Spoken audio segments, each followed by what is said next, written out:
Students, ഇന്ന് നമ്മൾ teachers ക്ലബിൻ്റെ HSA ഫിസിക്കൽ സയൻസിൻ്റെ ഒരു വെബിനാറാണ് നമ്മളിപ്പോൾ നടന്നുകൊണ്ടിരിക്കുന്നത്. അപ്പോൾ എല്ലാവർക്കും HSA ഫിസിക്കൽ സയൻസ് നോട്ടിഫിക്കേഷൻ വന്നിട്ടുണ്ട്, പലരും അപ്ലൈ ചെയ്തിട്ടുണ്ട്. അപ്ലൈ ചെയ്യാൻ ഉള്ള ക്വാളിഫിക്കേഷൻസും മറ്റും എല്ലാം അറിയാം. ഇനി പുതിയതായിട്ട് എഴുതുന്നവർക്ക് അതിനെപ്പറ്റി അറിയാത്തതുകൊണ്ടാണ് ജസ്റ്റ് പെട്ടെന്നൊരു ഇൻട്രൊഡക്ഷൻ പോലെ ഞാൻ അതിൻ്റെ ക്വാളിഫിക്കേഷനും അതുപോലെ എങ്ങനെയാണ് എക്സാമിൻ്റെ പാറ്റേൺ, സിലബസ് ഇതെല്ലാം ഒന്ന് ഡിസ്കസ് ചെയ്യാം. അപ്പോൾ നമുക്ക് PSCയുടെ എല്ലാ ക്വസ്റ്റ്യൻസും OMR ടൈപ്പാണ്, നെഗറ്റീവ് മാർക്കിംഗ് ഉള്ള OMR ടൈപ്പ് ക്വസ്റ്റ്യൻസ് ആണ്. 100 മാർക്കിൻ്റെ ക്വസ്റ്റ്യൻ പേപ്പറാണ് പൊതുവെ കേരള PSC രൂപീകരിച്ചിരിക്കുന്നത്. ഇപ്പോൾ HSAയുടെ നമുക്ക് വേണ്ട ക്വാളിഫിക്കേഷൻ നമ്മളിപ്പോൾ ഫിസിക്സോ അല്ലെങ്കിൽ കെമിസ്ട്രിയോ ഡിഗ്രിയാണ്. അതേ വിഷയത്തിൽ ഫിസിക്കൽ സയൻസിൽ ഒരു BEdും അതേപോലെ കേട്ടറ്റ് പാസ്സാവുക എന്നുള്ളതാണ്. വീണ്ടും കേട്ടറ്റ് നമുക്ക് MPhil ഉണ്ട്, അല്ലെങ്കിൽ നെറ്റ് ഉണ്ട്, സെറ്റ് ഉണ്ടെങ്കിൽ കേട്ടറ്റിൽ നിന്ന് നമ്മൾ ആ ഒരു കണ്ടീഷൻ നമുക്ക് ബാധകമാണ്. ഇതാണ് HSAയുടെ നമുക്ക് വേണ്ട ക്വാളിഫിക്കേഷൻ. ഇത് പലർക്കും അറിയാവുന്ന കാര്യമാണ്, പക്ഷെ ആദ്യമായിട്ട് എഴുതുന്നവർക്ക് കൂടി വേണ്ടിയിട്ടാണ് ഞാനിത് ഡിസ്കസ് ചെയ്യുന്നത്. അപ്പോൾ നമ്മുടെ ഇപ്പോൾ ക്ലാസ്സിൽ ഫിസിക്സ് ഡിഗ്രി പഠിച്ചവരും ഉണ്ടാകും, അതുപോലെ ചില കുട്ടികൾ കെമിസ്ട്രി ഡിഗ്രി പഠിച്ചവരും ഉണ്ടാകും. അപ്പോൾ രണ്ട് കൂട്ടർക്കും കൂടിയിട്ട് വേണ്ടിയിട്ടാണ് നമ്മൾ ക്ലാസ് ഡിസൈൻ ചെയ്തിരിക്കുന്നത്. അതായത് നമ്മുടെ പരീക്ഷയിൽ ഫിസിക്സിൽ നിന്നുള്ള ചോദ്യങ്ങളും ഉണ്ടാവും, അതേപോലെ കെമിസ്ട്രിയിൽ നിന്നുള്ള ചോദ്യങ്ങളും ഉണ്ടാവും. ഞാൻ സിലബസ് കാണിക്കുമ്പോൾ നിങ്ങൾക്ക് മനസ്സിലാവും. ഇത് നമ്മുടെ പേപ്പറിലെ പാർട്ട് A പോർഷനാണ്. ഇത് നമ്മുടെ സിലബസിലെ പാർട്ട് A പോർഷനാണ്, ജനറൽ പോർഷൻസ് ആണ് ഇതെല്ലാം. അപ്പോൾ നമുക്ക് ജനറൽ പോർഷൻസ് ഞാനിപ്പോൾ ഈ ഒരു വെബിനാറിൽ ഡിസ്കസ് ചെയ്യുന്നില്ല. നമുക്ക് ഡിസ്കസ് ചെയ്യാനുള്ളത് പാർട്ട് Bയിലെ നമ്മുടെ ഫിസിക്സും കെമിസ്ട്രിയും ഉള്ള പോർഷൻസാണ്. ഫിസിക്സും കെമിസ്ട്രിയും ഉള്ള പോർഷൻസാണ് നമ്മൾ ഇന്ന് ഡിസ്കസ് ചെയ്യാനായിട്ട് പോകുന്നത്. അപ്പോൾ ഇത് പാർട്ട് Bയിൽ ആദ്യത്തെ മോഡ്യൂളുകളെല്ലാം ഫിസിക്സിനെ സംബന്ധിച്ചിട്ടുള്ള ടോപ്പിക്സുകളാണ്. പാർട്ട് 1ൽ നമുക്കിപ്പോൾ ഈ ഓരോന്ന് വായിക്കുമ്പോൾ നമുക്ക് വളരെ എളുപ്പമായിട്ട് തോന്നുന്നത് ന്യൂട്ടൺസ് ലോസ് ഓഫ് മോഷൻ. ഇത് നമ്മൾ 8ാം ക്ലാസ്സും 9ാം ക്ലാസ്സും തൊട്ട് പഠിക്കുന്നതാണ്. പിന്നെ ഫസ്റ്റ് മോഡ്യൂൾ 1ൽ ഫോഴ്സിനെ പറ്റിയിട്ടും മോഷൻസ്, ചലനത്തെ പറ്റിയിട്ടുള്ളതാണ്. അപ്പോൾ നമ്മുടെ ഈ പ്രത്യേകത എന്ന് വെച്ച് കഴിഞ്ഞാൽ നമ്മുടെ എക്സാം മലയാളത്തിലായിരിക്കും. അപ്പോൾ നമുക്ക് ഇംഗ്ലീഷിൽ ഉള്ള വേർഡ്സ് ഇപ്പോൾ എല്ലാവർക്കും ആ ഒരു കറക്റ്റ് വാക്കുകൾ മലയാളത്തിൽ നമുക്ക് അറിയണം എന്നില്ല.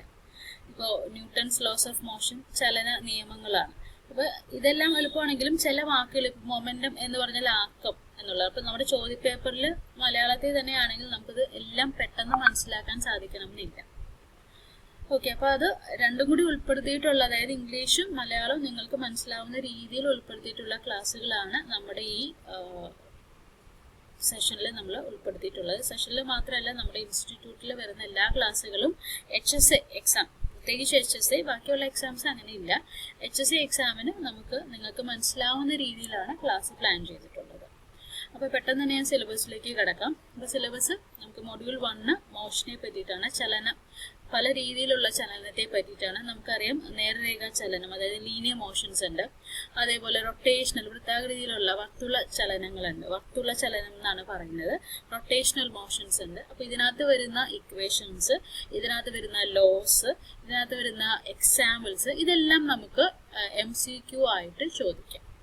അതേപോലെ അതിനകത്ത് വരുന്ന കൺസർവേഷൻ ലോസ്, പല കൺസർവേഷൻ, എനർജി കൺസർവേഷൻ ലോസ് ഉണ്ട്, ലോ ഓഫ് ലീനിയർ മൊമെൻറ്റം, അങ്ങനെ പല കൺസർവേഷൻ ലോസും ഉണ്ടാകും. അപ്പോൾ അതിന് ഇക്വേഷൻസ് നമുക്ക് MCQ ആയിട്ട് ചോദിക്കാം. പിന്നീട് വരുന്ന മോഷൻ എന്ന് പറഞ്ഞു കഴിഞ്ഞാൽ സിമ്പിൾ ഹാർമോണിക് മോഷൻസ് ആണ്. ഓക്കെ, അത് തന്നെ ഡാംഡ് ഉണ്ട്, ഫോഴ്സ്ഡ് മോഷൻസ് ഉണ്ട്. അപ്പോൾ ഇതെല്ലാം നമ്മൾ ഡീറ്റെയിൽ ആയിട്ടുള്ള ക്ലാസ്സുകളിൽ ഇതിൻ്റെ എല്ലാം മലയാളീകരിച്ചിട്ടുള്ള നോട്ട്സും നിങ്ങൾക്ക് ക്ലാസ്സുകളിൽ അതിൻ്റെ എക്സ്പ്ലനേഷനും രണ്ട് രീതിയിലും, മലയാളത്തിലും ഉണ്ടാകും, ഇംഗ്ലീഷിലും എക്സ്പ്ലനേഷനും ഉണ്ടാകും. നമ്മൾ പഠിച്ചത് വന്നത് ഇംഗ്ലീഷിലായതുകൊണ്ട് നമുക്ക് കൂടുതൽ ഓർമ്മയും മനസ്സിലാക്കാൻ പറ്റുന്നതും ഇംഗ്ലീഷ് വേർഡ്സുകളാണ്. പക്ഷേ നമുക്ക് ചോദ്യപേപ്പറിൽ മലയാളത്തിലായതുകൊണ്ട് നമ്മൾ അതിന് കറസ്പോണ്ടിങ് ആയിട്ടുള്ള, അനുബന്ധിച്ചിട്ടായിട്ടുള്ള മലയാള വാക്കുകൾ നമ്മൾ മനസ്സിലാക്കി വയ്ക്കുക. പിന്നീട് ഫസ്റ്റ് മോഡ്യൂളിൽ നമുക്ക് ഇലാസ്റ്റിസിറ്റിയുടെ റിലേറ്റിവിറ്റിയുമാണ് ഉള്ളത്. അപ്പോൾ പാർട്ട് Bയിലെ ആദ്യത്തെ പോർഷൻസ് കുറച്ച് ഫിസിക്സ് ആണ്. മോഡ്യൂൾ 2 കംപ്ലീറ്റ് ഇലക്ട്രോസ്റ്റാറ്റിക്സ് ആണ് പറയുന്നത്. പിന്നെ ഇലക്ട്രോണിക്സിൽ നിന്നാണ് നമുക്ക് semi conductor, diode, transistors, amplifiers എന്നൊക്കെ പറഞ്ഞു കഴിഞ്ഞാൽ നമുക്ക് ഡയഗ്രംസ് ഒത്തിരി ഉണ്ട്. അപ്പോൾ ഡയഗ്രത്തിൽ നിന്നല്ല വരുന്നത്, നമ്മൾ വിട്ടുപോകുന്ന ചെറിയ ചെറിയ ഇക്വേഷൻസും, അതേപോലെ ഇപ്പോൾ ലോ ആണോ ഹൈ ആണോ എന്നുള്ള വാല്യൂ, ഇത്തരം കാര്യങ്ങളാണ് നമുക്ക് MCQ ആയിട്ട് ചോദിക്കുന്നത്. പിന്നെ ലോജിക് ഗേറ്റ് കമ്പാരിറ്റീവ്ലി വളരെ എളുപ്പമുള്ളൊരു പോർഷനാണ്. മൂന്നാമത്തേത് ഫുള്ള് ഒപ്റ്റിക്സ് ആണ്. ഒപ്റ്റിക്സ് ആണ് സ്റ്റാർട്ട് ചെയ്യുന്നത്. റിഫ്ലക്ഷൻ ഉണ്ട്, റിഫ്രാക്ഷൻ, ഡിസ്പേർഷൻ ഉണ്ട്, എല്ലാം അങ്ങനെ ഒപ്റ്റിക്സ് സ്റ്റാർട്ട് ചെയ്തിട്ട് നമ്മുടെ സ്പെക്ട്രോസ്കോപ്പി, പിന്നെ നമുക്ക് വരുന്നത് തെർമോഡൈനാമിക്സ് ആണ്.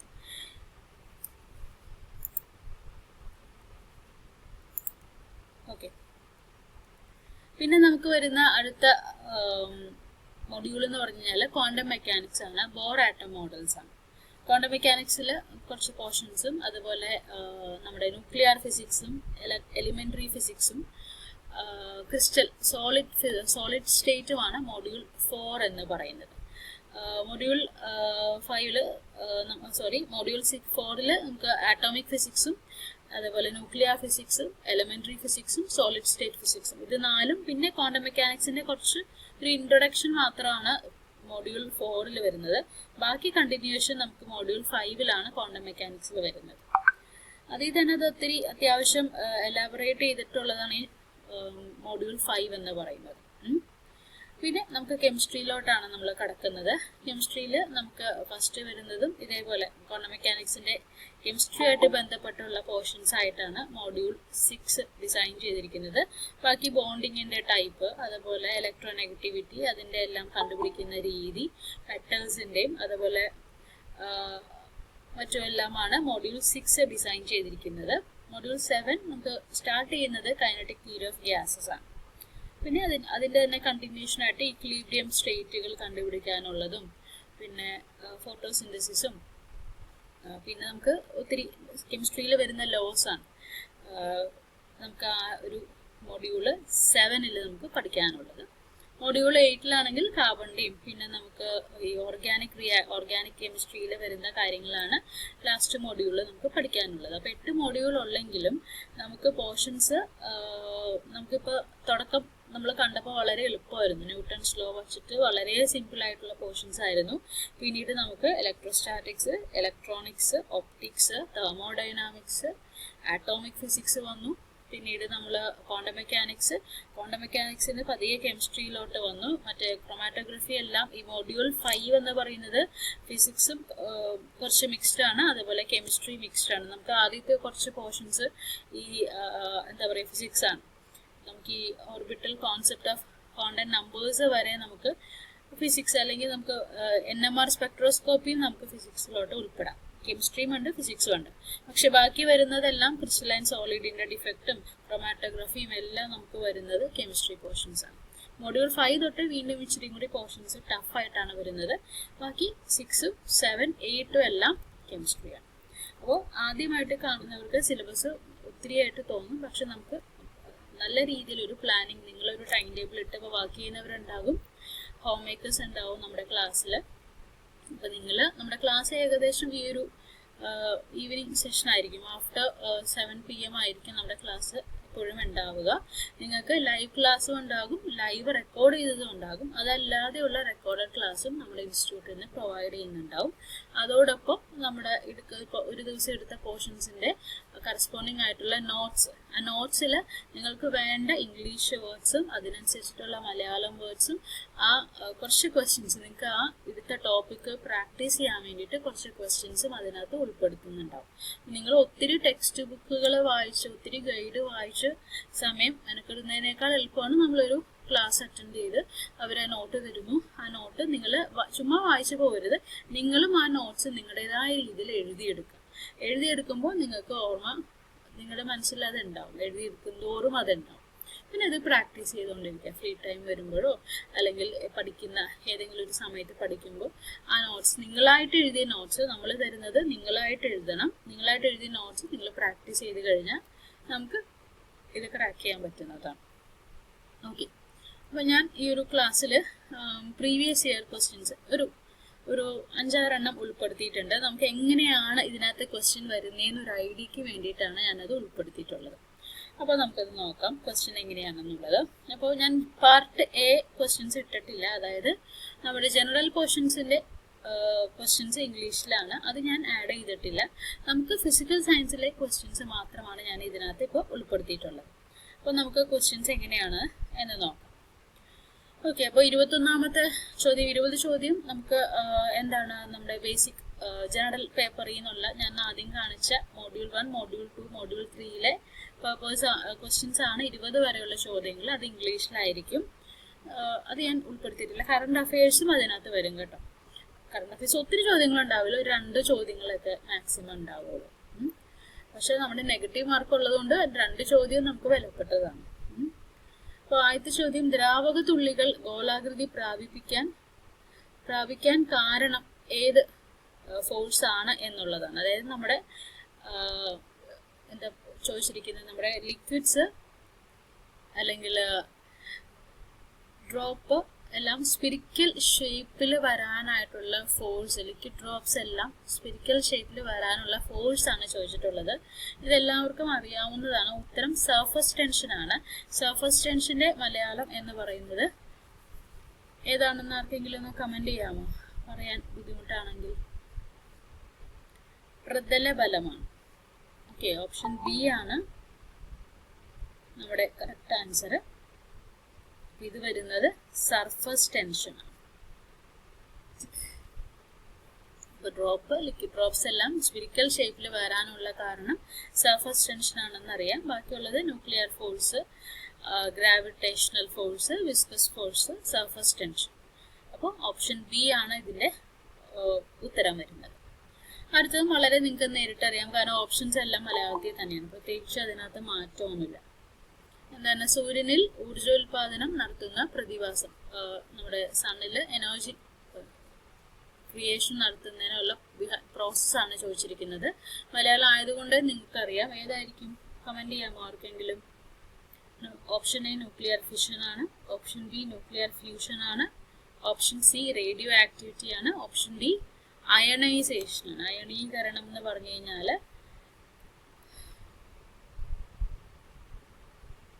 അയോണൈസേഷൻ ആണ്. ഏതാണ് ആൻസർ?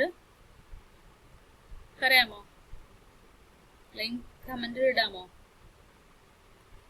ഓപ്ഷൻ ബി ആണ് ആൻസർ വരുന്നത്, ന്യൂക്ലിയർ ഫ്യൂഷൻ. ഇത് ഡയറക്റ്റ് ആയതുകൊണ്ട് നിങ്ങൾക്ക് കുഴപ്പമില്ല. നമുക്കിപ്പോൾ അത്യാവശ്യം ഇംഗ്ലീഷ് അറിയാവുന്നവർക്ക് നമുക്ക് ആൻസർ ചെയ്യാൻ പറ്റും. അടുത്തൊരു ചോദ്യം, അനുപ്രസ്ഥ തരംഗത്തിന് ഒരു ഉദാഹരണം. അനുപ്രസ്ഥ തരംഗം നമുക്ക് 2 ടൈപ്പ് ഓഫ് വേവ് ഉണ്ട്. തരംഗം എന്ന് വെച്ച് കഴിഞ്ഞാൽ വേവ് ആണ്. 2 ടൈപ്പ് വേവ് ഉണ്ട്, വേവ് മോഷൻ ഉണ്ട്. ഏതൊക്കെയാണ്? ലോഞ്ചിറ്റ്യൂഡിനൽ വേവ് ഉണ്ട്,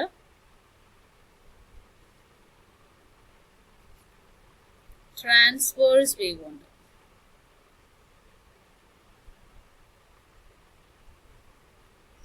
നമ്മളോട് ചോദിച്ചിരിക്കുന്ന അനുപ്രസ്ഥ തരംഗം, അനുപ്രസ്ഥം എന്ന് വെച്ച് കഴിഞ്ഞാൽ ട്രാൻസ്വേർവിനെയാണ് നമ്മൾ അനുപ്രസ്ഥ തരംഗം എന്ന് പറയുന്നത്. ഓക്കെ, ലോഞ്ചിറ്റ്യൂഡിനൽ വേവിന്റെ മലയാളം ആർക്കെങ്കിലും പറയാമോ? അനുദൈർഘ്യ തരംഗം എന്നാണ്. അനുദൈർഘ്യ തരംഗം എന്നാണ് ലോഞ്ചിറ്റ്യൂഡിനൽ വേവിന് മലയാളത്തിലുള്ളത്. അപ്പൊ ഇതിനകത്ത് ഓപ്ഷൻ നോക്കിക്കഴിഞ്ഞാൽ ഈ ഒരു ക്വസ്റ്റ്യൻ ശരിക്കും പറഞ്ഞു കഴിഞ്ഞാൽ എല്ലാ ഓപ്ഷൻസിലും 3 ഓപ്ഷൻ കറക്റ്റ് ആണ്. അപ്പൊ ഈ ഒരു ക്വസ്റ്റ്യൻ ശരിക്കും അന്നത്തെ എക്സാമിന് ഇത് മാർക്ക് കൊടുത്തിട്ടുണ്ടായിരുന്നു. ഏതായിരിക്കും തെറ്റായ ഉത്തരം എന്ന് പറയാം? 3 ഓപ്ഷൻസ് കറക്റ്റ് ആണ്. 3 എണ്ണം ഇതിനകത്ത് ട്രാൻസ്വേഴ്സ് വേവ് ആണ്. ആദ്യത്തെ option A sound wave, option B പ്രകാശ തരംഗം ലൈറ്റ് വേവ്, ഓപ്ഷൻ സി എന്താ പറയുക വാട്ടർ വേവ്, നമ്മുടെ ജല റിപ്പിൾസ് ആണ്. ശരിക്കും പറഞ്ഞു കഴിഞ്ഞാൽ വെള്ളത്തിൽ നമ്മളിപ്പോൾ ഒരു കല്ലിട്ട് കഴിഞ്ഞാൽ വരുന്ന റിപ്പിൾസ് ആണ്. And option D electro magnetic EM waves ആണ്. അപ്പൊ ഇതിനകത്ത് നമുക്ക് ഓപ്ഷൻ ബി പ്രകാശം ലൈറ്റ് വേവ്, ഓപ്ഷൻ സി നമുക്ക് വാട്ടർ വേവ്സ്, അതുപോലെ ഓപ്ഷൻ ഡി EM വേവ്സ്, ഇത് 3 നമുക്ക് ശരിക്കും ട്രാൻസ്വേഴ്സ് വേവ് ആണ്. അപ്പോൾ നമുക്ക് ഉദാഹരണം അല്ലാത്തത് ഏതാണെന്ന് ചോദിച്ചു കഴിഞ്ഞാൽ ഓപ്ഷൻ എ നമുക്ക് പറയാമായിരുന്നു. ശബ്ദ തരംഗം, സൗണ്ട് വേവ് എന്ന് പറഞ്ഞു കഴിഞ്ഞാൽ ലോഞ്ചിറ്റ്യൂഡിനൽ വേവ് ആണ്. അപ്പൊ അനുപ്രസ്ഥ തരംഗത്തിന് ഒരു ഉദാഹരണം അല്ലാത്തത് എന്ന് ചോദിച്ചാൽ നമുക്ക് ഓപ്ഷൻ എ എഴുതാമായിരുന്നു. ഈ ഒരു ക്വസ്റ്റ്യൻ 23 ക്വസ്റ്റ്യൻ മാർക്ക് കൊടുത്തിട്ടുള്ള ഒരു ക്വസ്റ്റ്യൻ ആണ്. കാരണം 3 ഓപ്ഷൻസ് ആണ് കറക്റ്റ് ആയിട്ട് വന്നിട്ടുള്ളത്. അപ്പൊ അത് ശരിയായിട്ട് എഴുതാൻ പറ്റാത്തത് കൊണ്ട് കൊടുത്തിട്ടുണ്ടായിരുന്നു. ഇതിനകത്ത് കറക്റ്റ് ആൻസർ 3 എണ്ണം ഉണ്ട്. പ്രകാശ തരംഗം, ജലതരംഗം, ഇലക്ട്രോ മാഗ്നറ്റിക് തരംഗം. ഇത് 3ഉം അനുപ്രസ്ഥ തരംഗമാണ്, ട്രാൻസ്വേഴ്സ് വേവ് ആണ്. ആൻഡ് സൗണ്ട് വേവ് എന്ന് പറയുന്നത് ലോഞ്ചിറ്റ്യൂഡിനൽ വേവ് ആണ്. അപ്പോൾ ഇതിനകത്ത് ആൻസേഴ്സ് എന്ന് പറയുന്നത് ലൈറ്റ് വേവ് ആൻസർ ആണ്, EM വേവ് ആൻസർ ആണ്, വാട്ടർ വേവ് അല്ലെങ്കിൽ റിപ്പിൾസ് ആൻസർ ആണ്. സൗണ്ട് വേവ് ശബ്ദതരംഗം എന്ന് പറയുന്നത് അനുദൈർഘ്യ തരംഗം അല്ലെങ്കിൽ ലോഞ്ചിറ്റ്യൂഡിനൽ വേവിന് ഒരു എക്സാമ്പിൾ ആണ്. അപ്പൊ ഇതെല്ലാം വളരെ ഡയറക്റ്റ് ആയിട്ടുള്ള ക്വസ്റ്റ്യൻ ആണ് ഇപ്പൊ നമ്മൾ കണ്ടത്. പക്ഷെ നമ്മളെല്ലാം പഠിക്കുമ്പോൾ വിട്ടുപോകാം, ചിലപ്പോൾ ഇത് പഠിക്കാൻ സാധിച്ചെന്ന് വരില്ല നമുക്ക് സമയത്തിനനുസരിച്ചിട്ട്. ഇനി അടുത്തൊരു ചോദ്യം നമുക്ക് നോക്കാം. കാണ്ടാമൃഗങ്ങൾക്ക് ഡാഷിന് മുകളിൽ ഉള്ള ശബ്ദം കേൾക്കാൻ സാധിക്കുന്നു. ഏതായിരിക്കും എന്ന് പറയാമോ ഓപ്ഷൻ?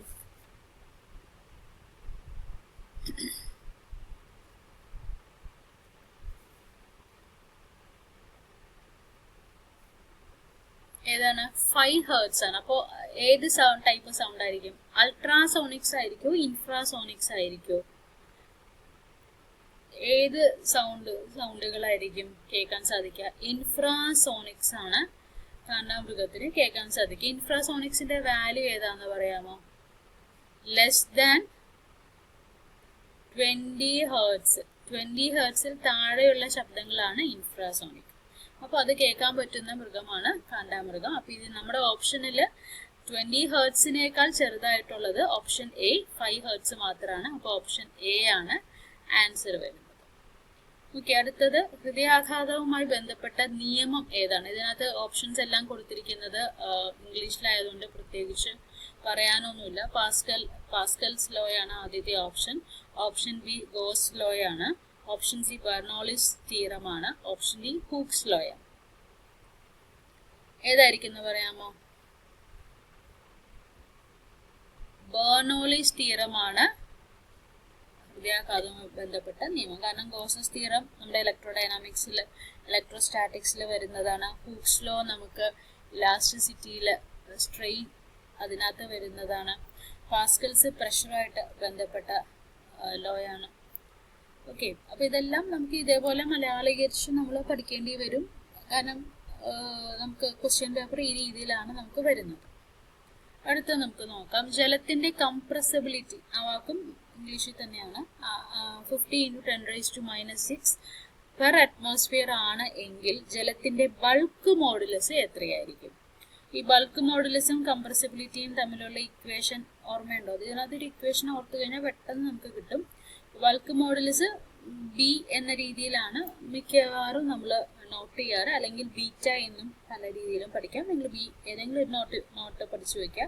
ബി എന്ന രീതിയിലാണ് റെപ്രസെന്റ് ചെയ്യുന്നത്. അപ്പോൾ B is equal to compressibility ചിലതിനകത്ത് ക്യാപിറ്റൽ സി എന്നും റെപ്രസെന്റ് ചെയ്യുന്നുണ്ട്, കെ എന്നും റെപ്രസെന്റ് ചെയ്യുന്നുണ്ട്. നമുക്ക് സി ആയിട്ട് റെപ്രസെന്റ് ചെയ്യാം. അപ്പോൾ ബൾക്ക് മോഡുലസും കംപ്രസിബിലിറ്റിയും തമ്മിലുള്ള റിലേഷൻ ഇൻവേഴ്സ്ലി പ്രൊപ്പോർഷണൽ ആണ്. B is equal to 1/c ആണ്. അപ്പോൾ സി നമുക്ക് തന്നിട്ടുണ്ടെങ്കിൽ ബി കാണാൻ എന്ത് ചെയ്താൽ മതി? B is equal to 1/c എത്രയാണ്? 50 × 10⁻⁻⁶. ഈ 10⁻⁻⁶ നമ്മൾ ന്യൂമറേറ്ററിന്റെ മുകളിൽ എഴുതുമ്പോൾ എത്ര വരും? 1/50 × 10⁻⁶ പെർ അറ്റ്മോസ്ഫിയർ. ഓക്കെ, അപ്പോൾ എത്രയാണ്? ഓപ്ഷൻ ഡി ആണ് നമ്മുടെ കറക്റ്റ് ആൻസർ വരുന്നത്.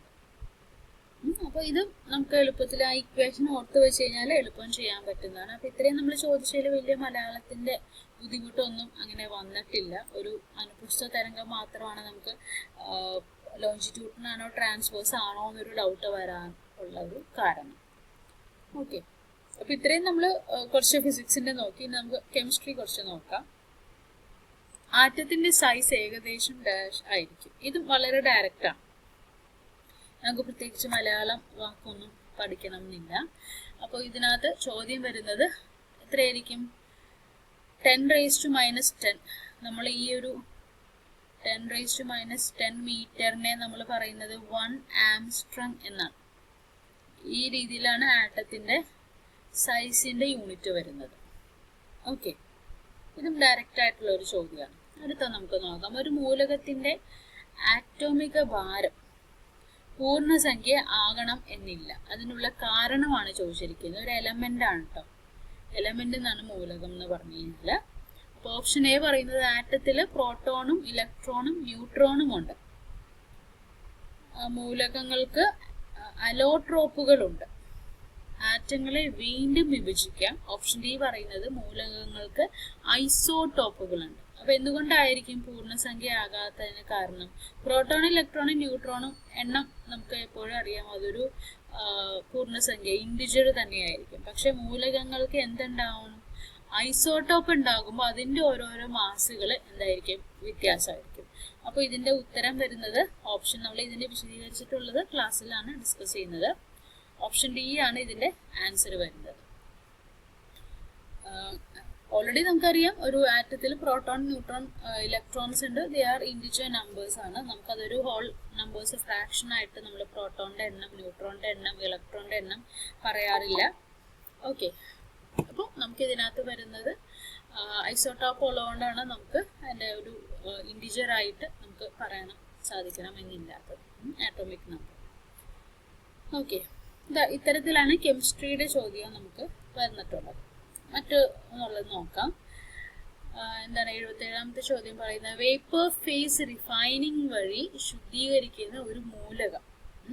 അത് നിങ്ങൾക്ക് പല പ്രോസസ്സ് പഠിക്കാനുണ്ട് കെമിസ്ട്രിയിൽ. അപ്പോൾ അതിനകത്ത് ഒന്നാണ് നമുക്ക് വേപ്പർ ഫേസ് റിഫൈനിങ്. അതിനകത്ത് കൂടി നമുക്കൊരു എലമെന്റിനെ ശുദ്ധീകരിക്കാൻ സാധിക്കും. അത് ഞാനിപ്പോൾ ഡയറക്റ്റ് ആൻസർ പറയുന്നതെന്നുള്ളൂ. ഡീറ്റെയിൽ ആയിട്ടുള്ള എക്സ്പ്ലനേഷൻ ക്ലാസ്സിലായിരിക്കും പറയാം. ഓപ്ഷൻ ബി ആണ് ടൈറ്റാനിയം. എങ്ങനെയാണ് ചോദ്യം വരിക എന്നുള്ളൊരു ഐഡിയക്ക് വേണ്ടിയിട്ടാണ് ഞാൻ ഇത് ഇട്ടിരിക്കുന്നത്. ഓക്കെ, അടുത്തത് താഴെ പറയുന്നവയിൽ ഏതിനാണ് ഏറ്റവും ഉയർന്ന മെൽറ്റിംഗ് പോയിന്റ് ഉള്ളത്? Pig iron, cast iron, wrought iron, steel. ഏതിനായിരിക്കാം? ആർക്കെങ്കിലും? ഓപ്ഷൻ ഡി ആണ്, സ്റ്റീലാണ്. ഞാനിപ്പോൾ വാല്യൂ ഓരോന്നിൻ്റെയും പറയുന്നില്ല. ഓക്കെ, അടുത്തത് താഴെ കൊടുത്തിരിക്കുന്നതിൽ ഏത് കോംപ്ലക്സിനാണ് സ്ക്വയർ സ്ട്രക്ചർ ഉള്ളത്? നമ്മൾ ഓരോ ഇതിൻ്റെയും പഠിക്കും. ഹെക്സഗണൽ സ്ട്രക്ചർ ആണോ, സ്ക്വയർ ആണോ, ഓരോ ക്രിസ്റ്റലിൻ്റെ ഓരോരോ സ്ട്രക്ചർ നമ്മൾ പഠിക്കും. അപ്പോൾ ഏതാണെന്നുള്ളതാണ് ഇതിനകത്ത് ചോദ്യം വന്നിരിക്കുന്നത്. ഒരു 4 എലമെന്റ്, 4 കോംപ്ലക്സ് പഠിച്ചിട്ട് ഓപ്ഷനായി തന്നിട്ടുണ്ട്. അപ്പം ഇതിനകത്ത് നമുക്ക് വന്നിട്ടുള്ളത് ഏതായിരിക്കും എന്ന് പറയാമോ? ഓപ്ഷൻ സി ആണ് നമുക്ക് സ്ക്വയർ സ്ട്രക്ചർ ആയിട്ട് വരുന്നത്. നമ്മൾ ഫിഗർ വരച്ച് കൂടുതലായിട്ട് നിങ്ങൾക്ക് പറഞ്ഞു തരുന്നതായിരിക്കും. ഓക്കെ, അപ്പോൾ ഇത്തരം രീതിയിലാണ് നമുക്ക് ക്വസ്റ്റ്യൻസ് നമ്മുടെ HSA ഫിസിക്സിൽ വരുന്നത്. അപ്പോൾ ചിലപ്പോൾ നമുക്ക് കാണുമ്പോൾ വളരെ ഈസി ആയിട്ട് പെട്ടെന്ന് നിങ്ങൾക്ക് ഓർമ്മയുള്ളതായിട്ട് തോന്നും. പക്ഷെ നമ്മുടെ സിലബസുമായിട്ട് എല്ലാം പഠിച്ചു കഴിഞ്ഞ് വരുമ്പോൾ നമുക്ക് കുറച്ച് എല്ലാം കൂടി കൺഫ്യൂസ്ഡ് ആയിട്ട് നമുക്ക് വരാം. ഓക്കെ, അപ്പം ഞാൻ ചെറിയൊരു പോർഷൻ ഇന്ന് എടുക്കാനായിട്ട് നോക്കുന്നുണ്ട്. അപ്പോൾ എങ്ങനെയായിരിക്കും നമ്മുടെ ക്ലാസ് എന്നുള്ളതിന് ഒരു ചെറിയൊരു ഐഡിയ നിങ്ങൾക്ക് കിട്ടും. അപ്പോൾ എല്ലാ ദിവസവും നമ്മുടെ ക്ലാസ് ഒരു 7 PM കഴിഞ്ഞിട്ടായിരിക്കും. ക്ലാസ്സുകളിൽ നിങ്ങൾക്ക് മനസ്സിലാവുന്ന രീതിയിൽ നിങ്ങൾക്ക് എക്സാം അറ്റൻഡ് ചെയ്യാൻ പറ്റുന്ന രീതിയിൽ മലയാളത്തിലും ഇംഗ്ലീഷിലും ആയിരിക്കും ക്ലാസ് വരുന്നത്. പരീക്ഷ മലയാളത്തിലായതുകൊണ്ടും. പക്ഷെ നമ്മുടെ ജനറൽ പാർട്ട് ഇംഗ്ലീഷിലായിരിക്കും നമ്മുടെ ക്വസ്റ്റ്യൻസ് വരുന്നത്. പിന്നെ ഓരോ ക്ലാസ്സിനനുസരിച്ചിട്ടുള്ള നോട്ട്സും നിങ്ങൾക്ക് പ്രൊവൈഡ് ചെയ്യുന്നതായിരിക്കും. ക്ലാസ്സിൽ കുറച്ച് കൂടുതലായിട്ട് ക്വസ്റ്റ്യൻസ് ആണ് നമ്മൾ കൂടുതൽ ഡിസ്കസ് ചെയ്യുന്നത്. അപ്പോൾ നമ്മുടെ ക്ലാസ്സിൽ ജോയിൻ ചെയ്യുന്നവർ നമ്മൾ ഓപ്ഷൻസ് ഒക്കെ പറയുമ്പോൾ, ക്വസ്റ്റ്യൻസ് ഒക്കെ ചോദിക്കുമ്പോൾ ഓപ്ഷൻസ് ഒക്കെ കമൻറ്റ് ബോക്സിലോ അല്ലെങ്കിൽ നിങ്ങളുടേതായിട്ടുള്ളൊരു സഹനം കൂടി ഉണ്ടെങ്കിൽ നമുക്ക് നല്ല രീതിയിൽ ക്ലാസ് മുന്നോട്ട് പോകാനായിട്ട് സാധിക്കും. പിന്നെ ലൈവ് ഉണ്ടാവും, ലൈവ് റെക്കോർഡ് ചെയ്തിട്ടുണ്ടാവും. അതല്ലാതെ നിങ്ങൾക്ക് റെക്കോർഡ് ക്ലാസ്സും പ്രൊവൈഡ് ചെയ്യുന്നതായിരിക്കും. ഓക്കെ, അപ്പോൾ നമുക്ക് ചെറിയൊരു ടോപ്പിക്ക് നമുക്കൊന്ന് എടുക്കാം. എന്നിട്ട് എങ്ങനെയാണ് ആ ടോപ്പിക്കിൽ ചോദ്യം വരുന്നതെന്നും കൂടി ഞാൻ പറയാം. ഓക്കെ, അപ്പോൾ ഞാൻ എടുക്കാൻ പോകുന്നത് പാർട്ടിക്കിൾ ഡൈനാമിക്സ് ആണ്. കണിക ഡൈനാമിക്സ് എന്ന് പറയും. പാർട്ടിക്കിൾ ഡൈനാമിക്സിലെ ചെറിയൊരു പോർഷൻ ആണ്.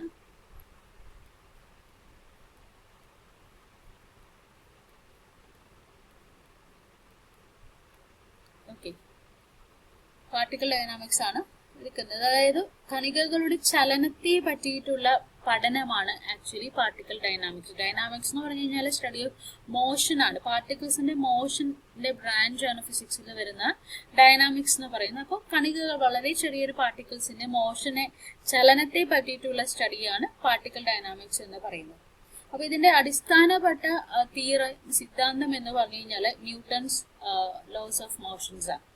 ന്യൂട്ടന്റെ ചലന നിയമങ്ങളാണ് ഏതൊരു പാർട്ടിക്കിൾ ഡൈനാമിക്സിൽ തന്നെ ബേസിക് ആയിട്ട് വരുന്ന സിദ്ധാന്തം അല്ലെങ്കിൽ തിയറി എന്ന് പറയുന്നത്. അപ്പൊ നമുക്ക് ആദ്യം ന്യൂട്ടൺസ് ലോസ് ഓഫ് മോഷൻ നോക്കാം.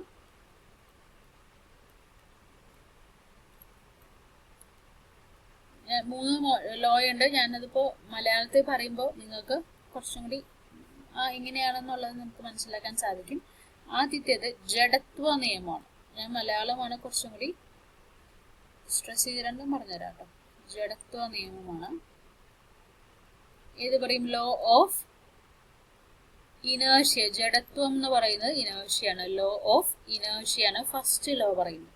സ്റ്റേറ്റ്മെന്റ് എന്താന്ന് ഓർമ്മയുണ്ടോ ആർക്കെങ്കിലും? Every body continuous in it state of rest or its uniform motion unless an external experienced by an external force. ഒരു വസ്തു എന്താണ്, അത് റെസ്റ്റിൽ ഇരിക്കുകയാണെങ്കിൽ നമുക്ക് പുറത്തുനിന്ന് ഒരു ഫോഴ്സ് കൊടുക്കുന്നത് വരെ റെസ്റ്റിൽ തന്നെയായിരിക്കും. യൂണിഫോം മോഷനിലാണെങ്കിൽ എക്സ്ട്രാ പുറത്തുനിന്ന് നമ്മൾ ഒരു പ്രഷറോ അല്ലെങ്കിൽ പുഷോ കൊടുക്കുന്നത് വരെ അത് ആ യൂണിഫോം മോഷനിൽ തന്നെ പോയിക്കൊണ്ടിരിക്കും. ഇതാണ് ലോ ഓഫ് ഇനേർഷ്യ പറയുന്നത്, ജഡത്വ നിയമം പറയുന്നത്. നമുക്ക് മലയാളത്തിൽ എങ്ങനെ പറയാൻ പറ്റും?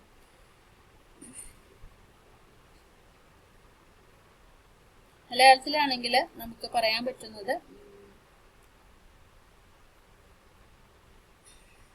ഒരു വസ്തു നിശ്ചലാവസ്ഥയിലോ അല്ലെങ്കിൽ നേർരേഖാ സമചലനത്തിനോ പോകുമ്പോൾ അസന്തുലിതമായ ഒരു ബാഹ്യ ബലത്തിന് വിധേയമാകുന്നത് വരെ അത് അതേ അവസ്ഥയിൽ തന്നെ തുടരുന്നു. അപ്പൊ നിശ്ചലാവസ്ഥയിൽ എന്ന് വെച്ചാൽ റെസ്റ്റിലാണ്. നേർരേഖാ സമചലനം എന്ന് വെച്ച് കഴിഞ്ഞാൽ ലീനിയർ മോഷനിലാണ്. യൂണിഫോം ലീനിയർ മോഷനിലാണ് അല്ലെങ്കിൽ റെസ്റ്റിലാണ്. എപ്പോ വരെ ആ വസ്തു അത് തുടരും? നമുക്ക് അൺഈക്വൽ ആയിട്ടുള്ള ഒരു എക്സ്റ്റേണൽ ഫോഴ്സ്, അസന്തുലിതമായ ഒരു ബാഹ്യബലത്തിന് അൺഈക്വൽ ആയിട്ടുള്ള ഒരു എക്സ്റ്റേണൽ ഫോഴ്സ് കൊടുക്കുന്നത് വരെ ആ വസ്തു അതേ പൊസിഷനിലായിരിക്കും. റെസ്റ്റില്ലെങ്കിൽ റെസ്റ്റ്, അല്ലെങ്കിൽ നേർരേഖാ സമചലനം എന്ന് വെച്ച് കഴിഞ്ഞാൽ യൂണിഫോം ലീനിയർ മോഷൻ എന്നാണ്. അപ്പൊ ആ വസ്തുവിന്റെ കഴിവില്ലായ്മയാണ്, ആ ഇന്നബിലിറ്റിനെയാണ് നമ്മൾ ഇനേർഷ്യ, ജഡത്വം എന്ന് പറയുന്നത്. വസ്തുവിന്റെ കഴിവില്ലായ്മേനെയാണ് നമ്മൾ ലോ ഓഫ് ഇനേർഷ്യ അല്ലെങ്കിൽ ജഡത്വം എന്ന് നമ്മൾ പറയുന്നത്. ഇതാണ് ഫസ്റ്റ് ലോ പറയുന്നത്. രണ്ടാമത്തെ നമുക്ക് ഇക്വേഷൻ ഉള്ളതാണ്. ഞാൻ സ്റ്റേറ്റ്മെന്റ് നോട്ടായിട്ട് വരുമ്പോഴാണ് സ്റ്റേറ്റ്മെന്റ് തരാട്ടെ, ഇല്ലെങ്കിൽ സമയം പോകുന്നതുകൊണ്ടാണ്. രണ്ടാമത്തത് Newton's second law of motion ആണ്. നമുക്ക്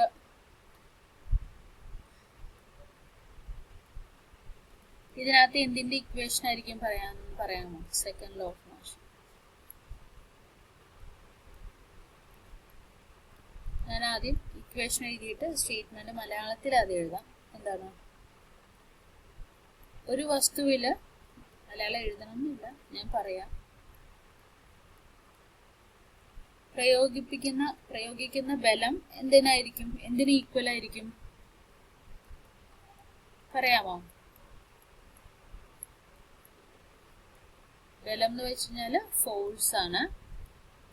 ഫോഴ്സ് എന്തിന് ഈക്വൽ ആയിരിക്കും?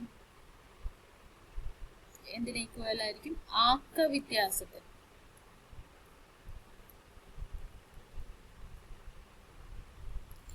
ആക്ക വ്യത്യാസത്തിന്റെ നിരക്കിന് ഈക്വൽ ആയിരിക്കും. അപ്പൊ ഫോഴ്സ് ഇസ് ഈക്വൽ ടു, ആക്കം എന്ന് പറഞ്ഞു കഴിഞ്ഞാൽ മൊമെന്റമാണ്. ആക്കം എന്ന് പറഞ്ഞു കഴിഞ്ഞാൽ മൊമെന്റമാണ്. നിരക്ക് എന്ന് പറഞ്ഞാൽ റേറ്റ് എന്നാണ് പറയുന്നത്. അപ്പൊ റേറ്റ് ഓഫ് ചേഞ്ച് ഓഫ് നിരക്ക് എന്ന് പറഞ്ഞാൽ റേറ്റ് ആണ്. Rate of change of momentum is equal to external applied force. അപ്പൊ നമുക്ക് ഇക്വേഷൻ എങ്ങനെ എഴുതാം? F is equal to dp/dt. ഇതാണ് നമുക്ക് രണ്ടാമത്തെ ലോയിൽ നിന്ന് വരുന്ന ഇക്വേഷൻ. പിന്നെ നമുക്കറിയാം മൊമെന്റത്തിന്റെ equation P is equal to mass into velocity. Mass തന്നെയാണ് പറയുന്നത്. പിന്നെ വെലോസിറ്റിക്ക് നമ്മൾ മലയാളം പറയുന്നത് ആർക്കെങ്കിലും അറിയാമോ? പ്രവേഗം എന്നാണ് മലയാളം പറയുന്നത്. അപ്പൊ നമ്മൾ മൊമെന്റം ഇതിനകത്ത് സബ്സ്റ്റിറ്റ്യൂട്ട് ചെയ്യുമ്പോൾ എന്ത് വരും? F is equal to d/dt of, മൊമെന്റത്തിന് പകരം ഞാൻ മാസ് ഇൻറ്റു വെലോസിറ്റി കൊടുത്തു. മാസ് കോൺസ്റ്റന്റ് ആയതുകൊണ്ട് ഞാൻ മാസ് പുറത്തേക്ക് എടുത്തു. എന്തെഴുതാം? dv/dt. പ്രവേഗത്തിന്റെ നിരക്ക്, rate of change of velocity എന്ത് വരും? ആക്സിലറേഷൻ വരും. F is equal to ma. ന്യൂട്ടന്റെ ഫേമസ് ഇക്വേഷൻ ആണ് F is equal to ma. ആക്സിലറേഷന്റെ മലയാളം എന്താണ് പറയാമോ?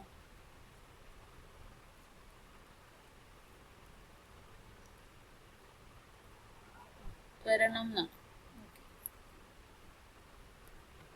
Okay, very good. കുറച്ച് പേര് കമന്റ് ചെയ്യുന്നുണ്ട്. ഇതാണ് സെക്കൻഡ് ലോ പറയുന്നത്. ഓക്കെ, ഇതൊക്കെ നിങ്ങൾക്ക് അറിയാവുന്നതാണ് കേട്ടോ. ചിലർക്ക് മലയാളം അറിയണം, മലയാള വാക്കുകൾ അറിയണം എന്നില്ലാത്തതുകൊണ്ടാണ് ഞാൻ അതും കൂടി എക്സ്പ്ലെയിൻ ചെയ്യുന്നത്. മൂന്നാമത്തെ ലോ പറയുന്നത് വളരെ ഈസി ആയിട്ടുള്ളൊരു ലോയാണ്. ഏതാണ്? ആക്ഷനും റിയാക്ഷൻ്റെയാണ്. For every action there is equal and opposite reaction. ഏതൊരു പ്രവർത്തനത്തിനും തുല്യവും വിപരീതവുമായ പ്രതിപ്രവർത്തനം ഉണ്ടായിരിക്കും. ആക്ഷൻ എന്ന് പറഞ്ഞാൽ പ്രവൃത്തിയും റിയാക്ഷൻ എന്ന് പറഞ്ഞാൽ പ്രതിപ്രവർത്തനവുമായിരിക്കും. ഓക്കെ, അപ്പോൾ ജസ്റ്റ് ഞാൻ ഇക്വേഷൻ മാത്രമേ എഴുതുള്ളൂ. F1 1 2ലേക്കുള്ള ഫോഴ്സ് എന്തിന് ഈക്വൽ ആയിരിക്കും? 2 1ലേക്കുള്ള ഫോഴ്സിന് ഈക്വലും ഓപ്പോസിറ്റുമായിരിക്കും. ഇതാണ് മൂന്നാമത്തെ ഇക്വേഷൻ വരുന്നത്, മൂന്നാമത്തെ ലോ വരുന്നത്. ഓക്കെ, ഞാൻ ഇതിനകത്തുനിന്ന് ഇപ്പോൾ എടുത്ത ഈ പോർഷനിൽ നിന്ന് വെറും കുറച്ച് പോർഷനല്ലേ എടുത്തിട്ടുള്ളൂ. അപ്പോൾ ഇതിനകത്തുനിന്ന് മാത്രമായിട്ട് ഞാനൊരു ചോദ്യം ചോദിക്കാം. ചോദ്യം ഒന്നാമത്തെ ഞാൻ എഴുതാം, നിങ്ങൾ ഓപ്ഷൻ പറഞ്ഞാൽ മതി.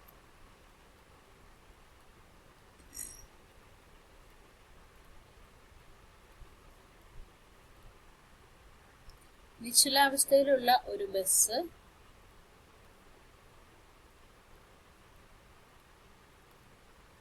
പെട്ടെന്ന് മുന്നോട്ടെടുക്കുമ്പോൾ യാത്രക്കാർ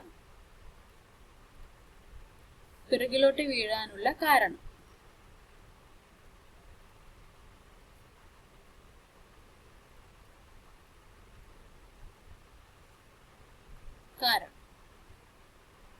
ഏതായിരിക്കും? ഞാൻ ഓപ്ഷൻസ് മലയാളത്തിൽ തന്നെ എഴുതാം. Torque option A, option B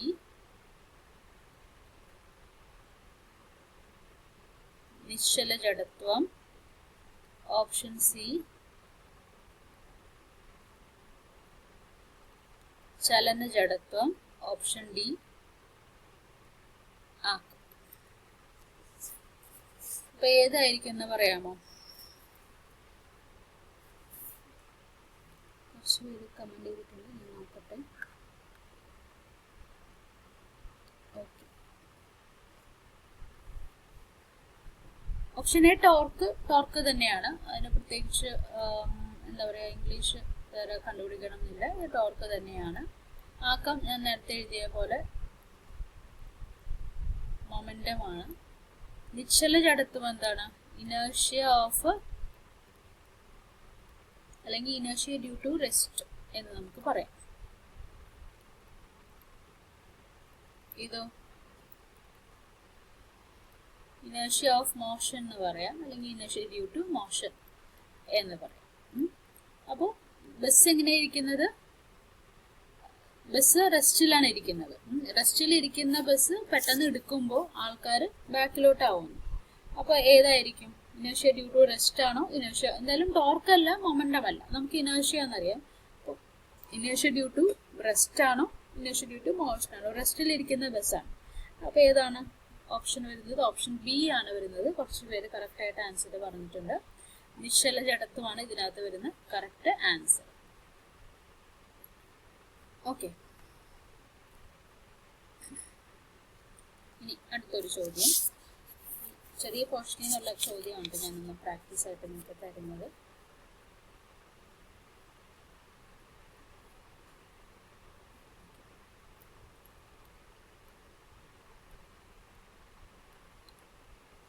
ന്യൂട്ടന്റെ രണ്ടാം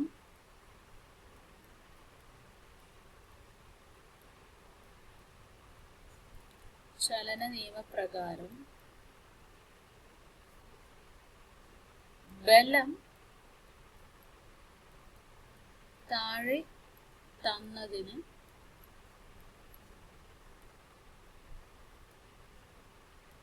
ഏതിന് തുല്യമാണ്?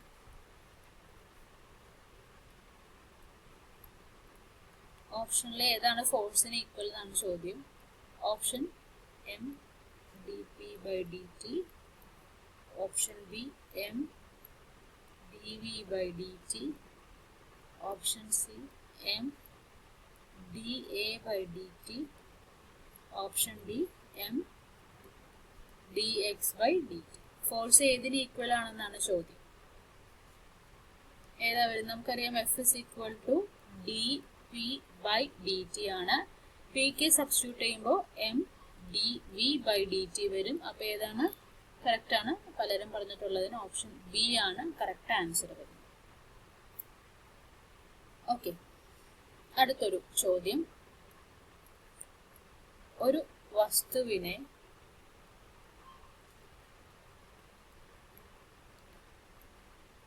തറയിൽ നിന്ന്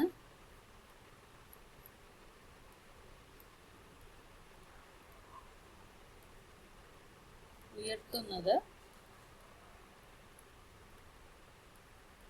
ന്യൂട്ടന്റെ ഡാഷ് നിയമമാണ്. ഏതാണ്? ഓപ്ഷൻ എ ഒന്നാം ചലന നിയമം, അങ്ങനെ എഴുതുന്നുള്ളൂ. ഓപ്ഷൻ ബി രണ്ടാം ചലന നിയമം. ഓപ്ഷൻ സി മൂന്നാം ചലന നിയമം. ഓപ്ഷൻ ഡി എല്ലാം ശരിയാണ്. ഏതാണ് വരുന്നത്? ഒരാളെ കമന്റ് ചെയ്തിട്ടുണ്ട്. ഒരു ബോഡീനെ നമ്മൾ എന്താ പറയാ, ഫ്ലോറിൽ നിന്ന് താഴെ നിന്ന് പൊക്കുകയാണ്. അപ്പൊ ഏത് വരും? ഏത് ലോയാണ് എന്നാണ് ചോദിച്ചിരിക്കുന്നത്. ഏത് നിയമത്തിന് ഉദാഹരണമാണ് ഒരു വസ്തു തറയിൽ നിന്ന് ഉയർത്തുന്നത്? ഏത് ലോക്ക് എന്താ പറയാ എക്സാമ്പിൾ ആണെന്നാണ് ചോദിച്ചിരിക്കുന്നത്. താഴെ ഗ്രാവിറ്റി ഉണ്ട്. നമ്മൾ മുകളിലേക്ക് കൊടുക്കുന്ന ഫോഴ്സിന് ഓപ്പോസിറ്റ് ആയിട്ട് താഴെ ഗ്രാവിറ്റേഷണൽ ഫോഴ്സ് ഉണ്ട്. അപ്പൊ ഇനി പറയാമോ ഏതായിരിക്കും? മുകളിലേക്ക് നമ്മൾ കൊടുക്കുന്ന ഫോഴ്സ്, മുകളിലേക്ക് നമ്മൾ എടുക്കുമ്പോൾ മുകളിലേക്കാണല്ലോ ഫോഴ്സ് കൊടുക്കുന്നത്. അതിന് ഓപ്പോസിറ്റ് ആയിട്ട് താഴേക്ക് ഗ്രാവിറ്റേഷണൽ ഫോഴ്സ് ഉണ്ട്. അപ്പൊ ഏത് വരും? ഓപ്ഷൻ കമന്റ് ചെയ്തിരിക്കുന്നത് കറക്റ്റ് ആണ്. ഓക്കെ, ഓപ്ഷൻ സി ആണ് കറക്റ്റ് ആൻസർ.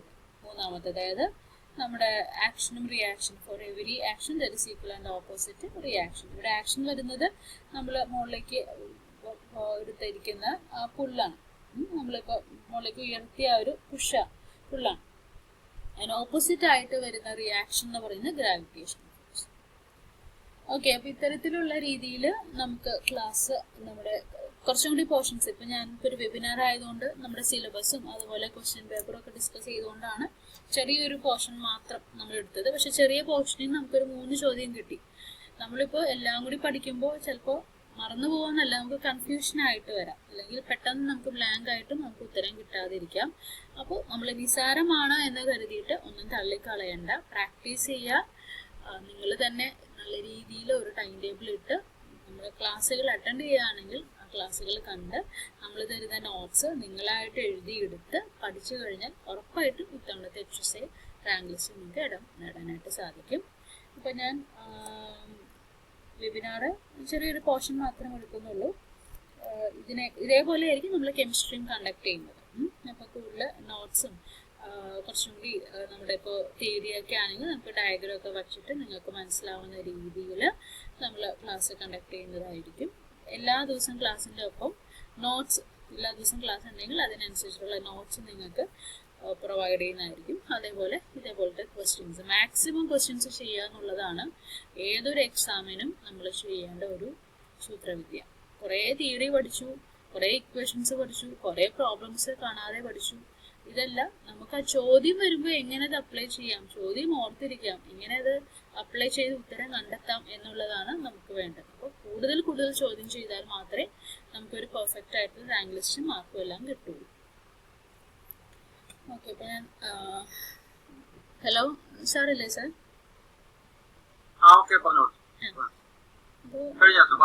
ഓ സാർ, സാറ് കണ്ടിന്യൂ ചെയ്തോളൂ. നമുക്ക് ഇന്നിപ്പോ ക്ലാസ്സിൽ എനിക്ക് 7 വരെ 8 വരെ ഉണ്ടാകാൻ തോന്നുന്നു. ക്ലാസ്സിലുള്ളതല്ലേ ക്ലാസ്സിലുള്ളതാണോ അല്ലേ? ഇതിലേക്ക് ജോയിൻ ചെയ്തിരിക്കുന്ന ആൾക്കാർക്ക് താല്പര്യമുള്ളവർക്ക് അത്രയും പെട്ടെന്ന് തന്നെ ജോയിൻ ചെയ്യാം. നമ്മുടെ ഓഫറും കാര്യങ്ങളെല്ലാം ഗ്രൂപ്പിൽ പ്രൊവൈഡ് ചെയ്തിട്ടുണ്ട്. അല്ലാത്തവർക്ക് നമ്മുടെ നമ്പറിൽ കോൺടാക്ട് ചെയ്യാം. അവർക്ക് തീർച്ചയായിട്ടും സൺഡേ വരെ അഡ്മിഷൻ ഉണ്ട്. അപ്പോൾ അതിന് മുമ്പ് തന്നെ അവർക്ക് തീർച്ചയായിട്ടും നിങ്ങൾക്ക് ചെയ്യാൻ പറ്റും, അഡ്മിഷൻ എടുക്കാവുന്നതാണ്. അതുപോലെ തന്നെ ഉത്തരമായിരിക്കും നിൽക്കും കെമിസ്ട്രിയും ഫിസിക്സും ഒക്കെ എടുക്കുന്നത് ജനറൽ പോർഷൻസ് ഞാൻ എടുക്കും. ജനറലിൻ്റെ ഒരു വീഡിയോ ക്ലാസ്സുകൾ കിട്ടുന്നുണ്ട്. അതുപോലെ ജനറൽ ക്ലാസ്, അതായത് party A and party B ഒരേപോലെ പഠിച്ചു പോകണം. പാർട്ടി ബിക്ക് എത്രത്തോളം നിങ്ങൾ ഇമ്പോർട്ടൻസ് കൊടുക്കുന്നുണ്ടോ അത്രത്തോളം തന്നെ പാർട്ടി എക്ക് നിങ്ങൾ ഇമ്പോർട്ടൻസ് കൊടുക്കണം. കാരണം എപ്പോഴും നമ്മുടെ HSA HST ലെവൽ എക്സാമിന് എപ്പോഴും നമ്മുടെ റാങ്ക് നിശ്ചയിക്കുന്ന ഒരു ടോപ്പിക് എന്ന് പറയുന്നത് പോർഷൻ എന്ന് പറയുന്നത് പാർട്ടി എ ആണ്. പാർട്ടി ബി അല്ല, പാർട്ടി എ ആണ്. പാർട്ടി എ പാർട്ടി ബി എല്ലാവരും തന്നെ ഒരു നന്നായിട്ട് പഠിക്കും, പ്രശ്നമൊന്നുമില്ല. എല്ലാവരും ഒക്കെ ഒരു ആവറേജ് മാർക്ക് കിട്ടും. എന്നാൽ പാർട്ട് എ എന്ന് പറയുന്നത് എല്ലാവർക്കും അങ്ങനെ പരിചയം പറ്റത്തില്ല. അപ്പോൾ അതുകൊണ്ട് അതും കൂടി ഇതിൻ്റെ കൂട്ടത്തിൽ ഒരേപോലെ പഠിക്കണം. അതായത് general subjects, general GK plus current affairs plus psychology എന്നുള്ള ഏരിയ. ഓക്കെ, അപ്പോൾ ഇത്രയാണ് പറയാനുള്ളത്. അപ്പോൾ ക്ലാസ്സിൽ ജോയിൻ ചെയ്ത എല്ലാവർക്കും താങ്ക്സ്. നെക്സ്റ്റ് ക്ലാസ് ഒരു നമ്മുടെ ക്ലാസ് നമുക്ക് വീഡിയോ ക്ലാസ് അയച്ചു ചെയ്യുന്നതായിരിക്കും. അത് കഴിഞ്ഞിട്ട് അടുത്ത ദിവസങ്ങളിൽ നമ്മുടെ റെഗുലർ ക്ലാസ് സ്റ്റാർട്ട് ചെയ്യുന്നതായിരിക്കും. Okay, thank you all. Thank you teacher. Okay, thank you. Thank you, sir. Thank you, students.